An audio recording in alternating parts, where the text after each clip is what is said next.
good news can often get overlooked or buried by the negative in our everyday lives. So let's change that.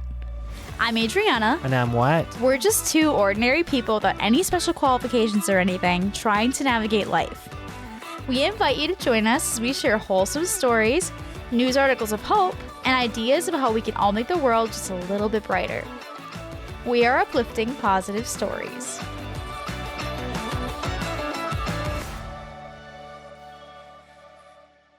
Welcome back to another episode of Uplifting Positive Stories. Thanks for joining us, everybody. Yeah, thanks for joining us again, and welcome to the newbies. And hopefully you all have had a good summer. I think as this one's planned to come out around mid-August, so I think summer's getting close to an end there. Hopefully everyone's had good summers out there. Yeah, hopefully.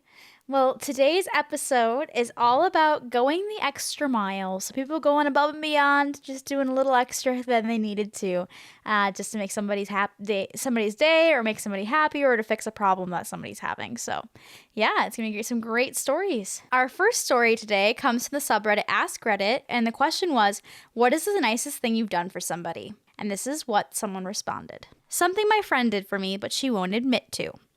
Last year, I was working close to 45 hours a week. I worked during my mom's birthday, and I didn't have time to get her a present. I got grief about how I didn't even wish her a happy birthday, didn't get her a card, nothing. I worked a 9-hour shift that day, and I came home and I fell asleep. I did, however, wish her a happy birthday that morning before I left, but she didn't remember me doing that. To make it up, me and my friend went to the mall to do some general shopping, and I had only one thing on my list: a nice birthday present for my mom. I found the perfect gift: a dragonfly necklace that looked nearly identical to this, and there was a picture. Dragonflies mean a lot in my family, and the colors went with a lot of what she wanted to wear. It was $200, but I only had $150 on me. I turned to my friend and I asked if I could borrow some money and that I would pay her back next week with my paycheck. She said sure, no problem, and she gave me the money. I happily left, excited that I had a gift that would make up for me forgetting my mother's birthday. My friend then suggested we go to a movie, considering we had a few hours to kill before we both had to go to work. I said sure, and we went and saw the movie. I had the jewelry bag with some of her stuff, and we went in. Come to the end of the movie, and we both leave to start to get ready for work. We go out, and my friend goes to unlock her door. We were both very careful about locking car doors. I open mine without thinking and absently look into the back seat. It's then that I notice everything is gone. Everything we shopped for, including my mother's $200 necklace, has been taken. I started screaming and my friend looked over to me. She asked me what was wrong and I shouted, "The back seat! Look at the back seat!" She looked and was silent for a moment and then started freaking out. We called the police, but they didn't do anything, claiming that the items taken were not of enough value to pursue. We called her mother, who said to just remain calm. I'm freaking out now because my mother knew I was going shopping for her gift and I was going to come back home empty-handed. I called her and I explained that I bought her a necklace and she was just concerned that I was okay. The ride back was silent and I was so upset that I couldn't even look my mother in the eye when I got home. The original necklace was never found. How old is OP? It doesn't say. Okay. Yeah.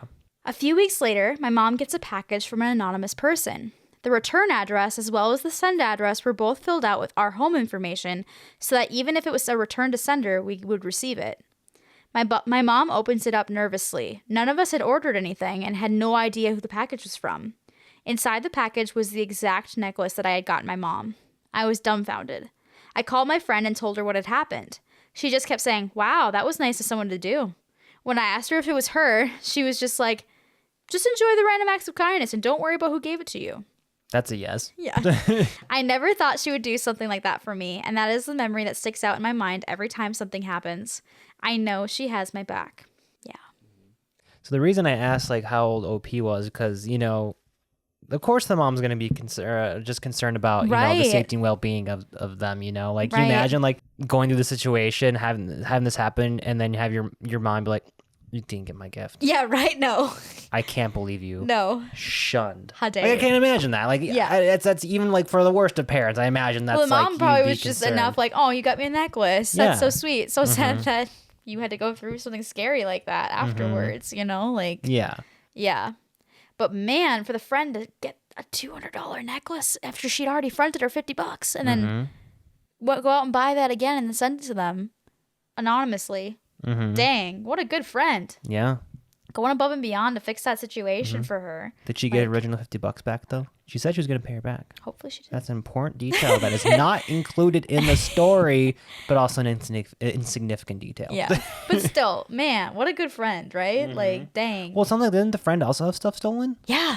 Well, all the stuff that she bought in the store also got stolen. Because she's also a victim in the situation. Right. Yeah. So, wow. How generous of her friend. Mm-hmm. That's amazing. So, yeah, I thought that was a cool story. Also a scary situation. And it's always hard when you leave valuables in the car. Right. But it sounds like they did what they could. They tried to hide it and stuff. Those car doors sound like they were locked. So sometimes, unfortunately, you could do your best.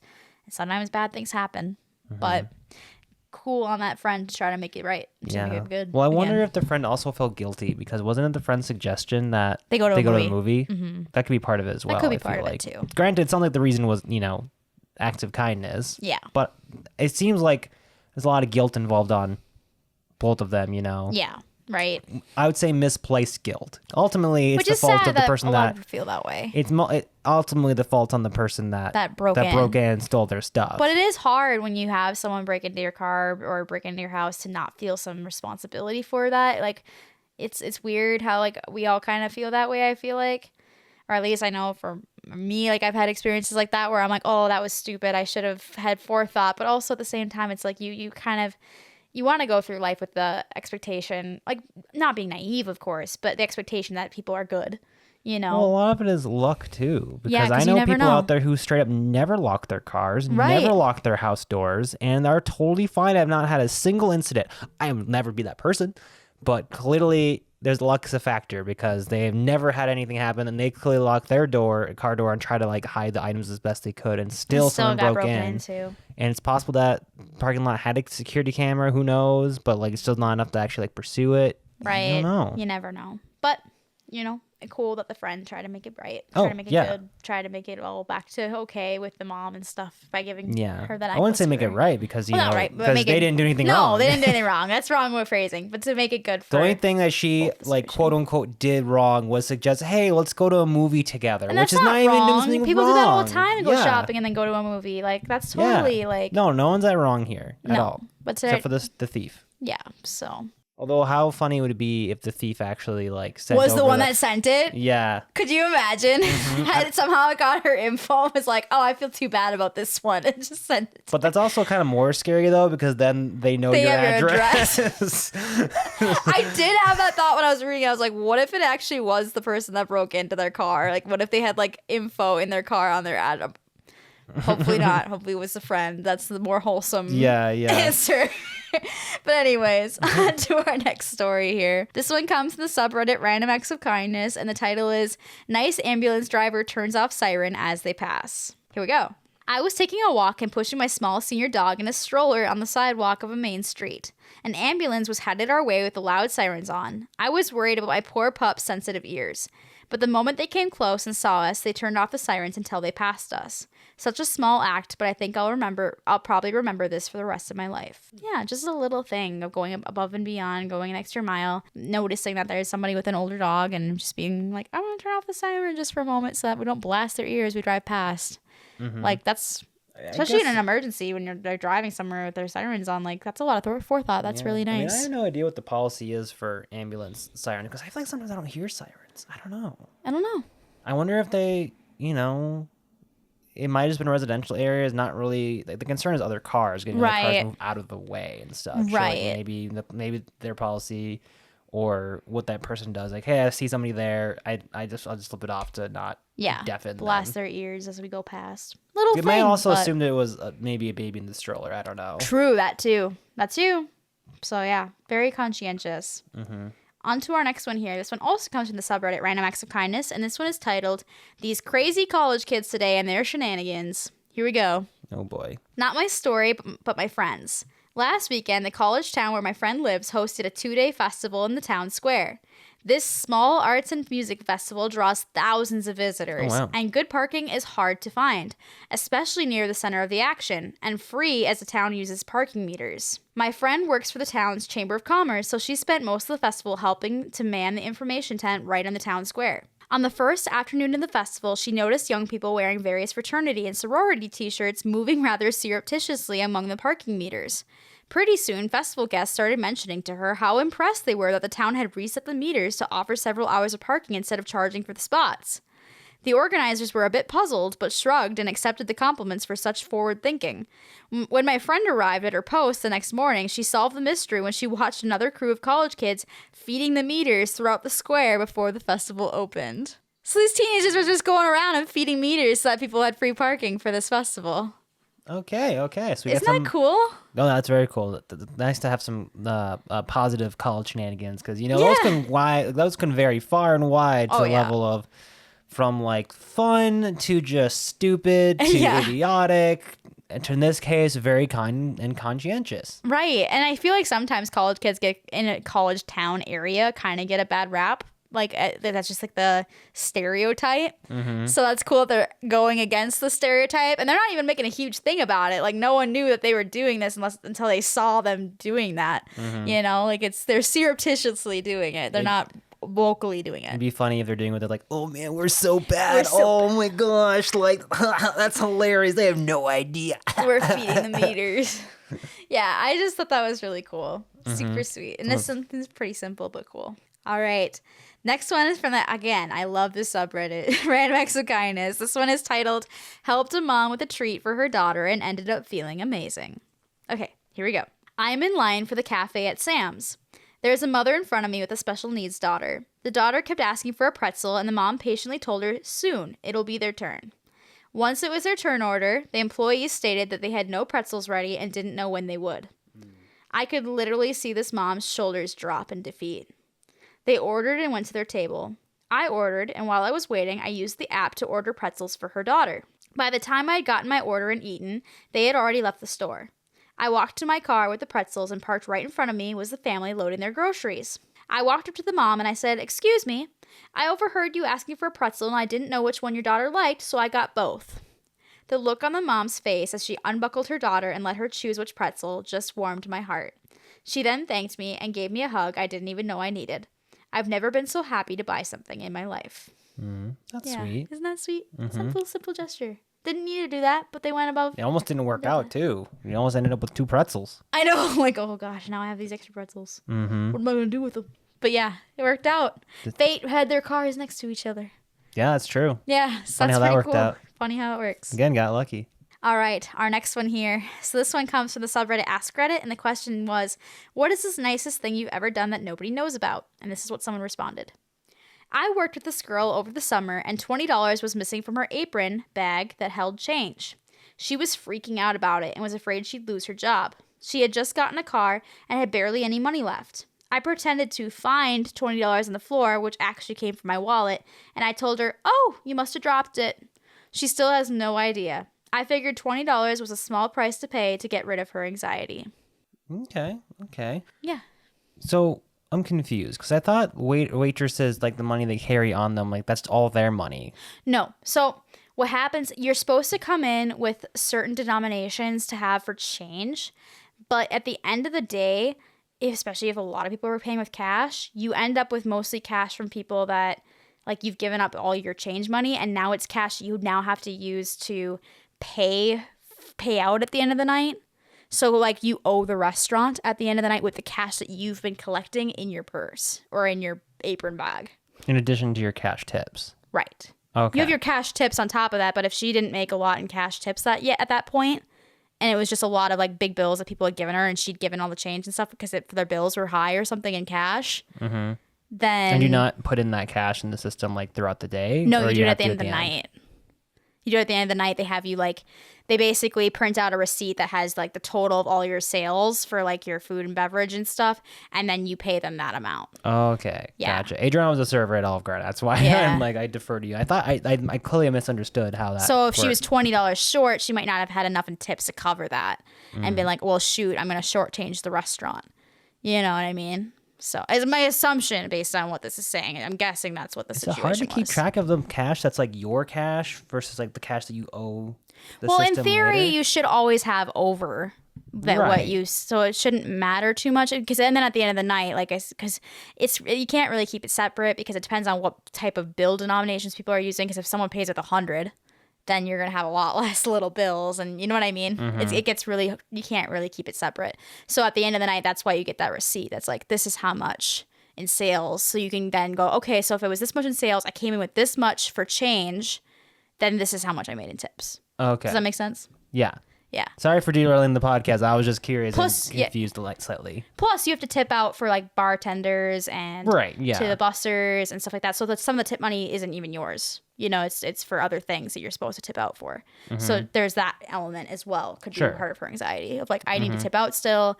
I don't have enough to cover that and you know what I mean? Yeah. So yeah, just a little thing that somebody decided to pretend, instead of being like, here's 20, making her feel guilty. Like, well, no, that's your money.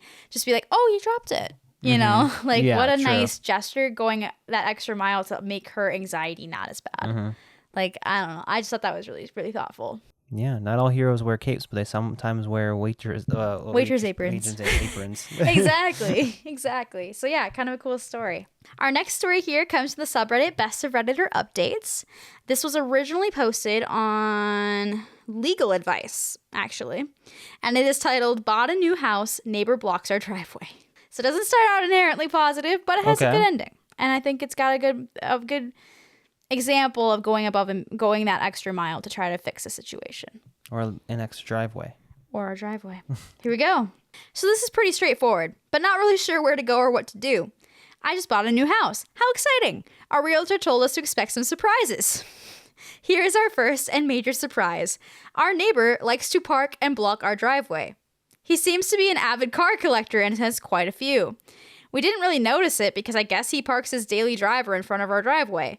So when we were touring the house and whatnot, he was away at work. We've noticed the issue when we need to leave our driveway for work, and his car is blocking us in. We've knocked on the door and had a few discussions with him about how that's not acceptable, and he's busted out a handwritten contract that he had with the previous owner stating that it was okay for him to block the driveway. Well, that's irrelevant with the new owner. That contract is null and void. Saying like the sump pump I bought is under warranty, but that warranty doesn't carry over to the next owner. Yeah, right. He let me read the contract, and it does state that he can block our driveway from the hours of 8 p.m. to 8 a.m. every day of the week. But you didn't sign the contract. That's just... The previous owner was an elderly woman who did not drive, so I can imagine it was not an inconvenience to her. He's threatened us with legal action and told us that because he has a contract, he can legally park there. I don't think that's true. No. Also, I'm aware that we have to live next to this man for the next handful of years, and I want to approach the situation delicately without necessarily getting the courts involved, but I just would like to know what my rights are. I think because the contract was with the former tenant, it's null and void. Any idea how to make peace with our new neighbor and still have the ability to pull in and out of our driveway? I'm kind of at my wit's end, so any advice is majorly appreciated. To summarize, bought a new house, new neighbor blocks our driveway, was given permission by previous owner, has contract. What can I do? The contract wasn't with you. What the heck? No, if he wants that same agreement, he has to make a new contract with you. Yeah. Which I don't think you're gonna do. No. Because that doesn't work. No. What the heck? I do think it's kind of funny that they actually had a written contract instead of the old lady be like, yeah, go for it. Yeah, you can park in front of my driveway. They actually like wrote a contract. Like, what? I just think it's interesting. Probably because they were thinking that it would carry over to future... Maybe. I just think it's like kind of crazy, but if that was a legally enforceable contract, that would have to be disclosed at the point of selling. Yeah, exactly. By the way, your driveway will be inaccessible from 8 p.m. to 8 a.m. Like what? There's just so many things here. It's like no way that's legal. No. No. So we got a positive update at the end of here, though. Okay, that's good because right now I'm like, what? Here we go. So this is 2 days later. Thank you, everyone, for your helpful advice. I was not expecting so many responses. I see a lot of people mentioning why we didn't do anything sooner. When I say we just moved in this past Monday. We haven't even been at the new house for a week. I wouldn't say I'm a pushover, but just with buying a new house and planning a move, this was not on my bingo card. But Turns out he did good on his promise and talked to a lawyer who told him it was illegal to block a driveway, regardless of any contract. I was about to say that too. I think that's just straight up illegal regardless, because what if like a fire breaks out in an emergency situation? And that the contract in question is null and void since the previous owner moved away. But regardless, blocking someone else's driveway is still illegal. He came over and apologized. He also brought some store-bought cookies, an apology letter, and the contract with the former owner for us to keep or destroy. I think this is a nice olive branch for the situation. He wants to start over again and welcome us into the neighborhood. I'm hoping we can turn the corner and start new with our new neighbor. He seemed pretty embarrassed and seems genuinely very sorry. He's an older guy, so maybe he just didn't know the law or isn't good with change. He definitely has an egg on his face. Hopefully we can just enjoy being each other's neighbors in the meantime, and maybe one day this will just be a funny story. Anyways, definitely an interesting way to be greeted into the neighborhood. Okay, well, first off, because I'm thinking about it, let's not blame, like a change and being old on this. There's no way that was ever legal that you could park in front of someone's driveway. But they had an agreement going, so they were like, well, she said it was fine, and she signed a contract. Why it had to be in front of the driveway. There's no other street parking at all. There might not be a lot. It could be like one of those streets where there's not a lot and they're close together, the houses. It could be that. But either way, not only did he go back and like apologize, that was like the bare minimum, but he also brought cookies, he brought an apology letter, and he brought the contract for them to destroy, which is kind of funny in my opinion. But it was going that extra mile to try to like bring an olive branch basically and be like, hey, I was wrong, I'm sorry. Yeah, admitting when you're wrong is a big thing. Which we've had a whole episode about that with some really great stories. So if you're wanting to read more of those, definitely check that one out. But that's also probably an expensive, like, admission too, because they had to go to the lawyer, which lawyers aren't cheap. No, like, probably at least $500 or something just for a meeting or something like that. That wasn't cheap. Granted, they might be doing okay because they do collect your cars. Yeah, it worked out that they went and talked to their lawyer instead of making OP have to go talk to their lawyer and figure it out. You know, so it ended up working out for everyone involved. The OP didn't have to go and have to pay lawyer fees to figure this out or have it be escalate into a worse situation.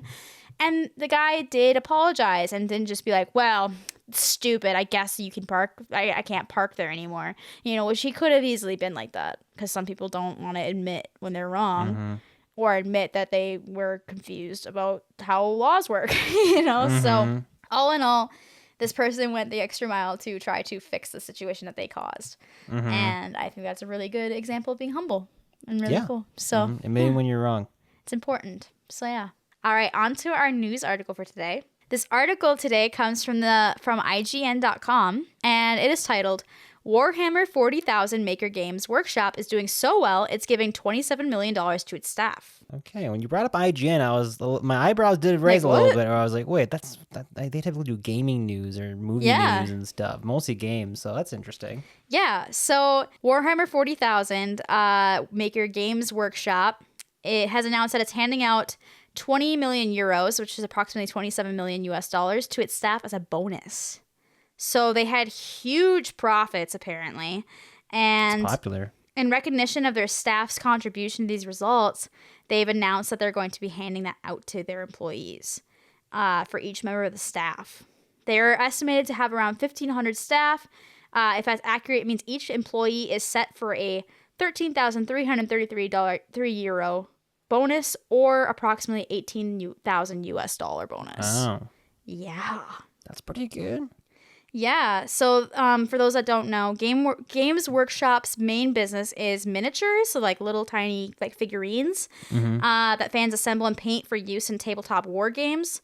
And it's an increasingly an IP business as well, with making smash hit video games, such as last year they made one called Warhammer 40,000 Space Marine 2, and animations such as Amazon's Warhammer 40,000 Secret Level episode. I'm pretty sure a Warhammer show is also in development with Henry Cavill right now. I'm pretty sure. Yes, they also mentioned that. They have a deal with Amazon right now to have Henry Cavill star in a show for them, which will also create films and TV series from that with Henry Cavill. So yeah, it's going to be a big thing.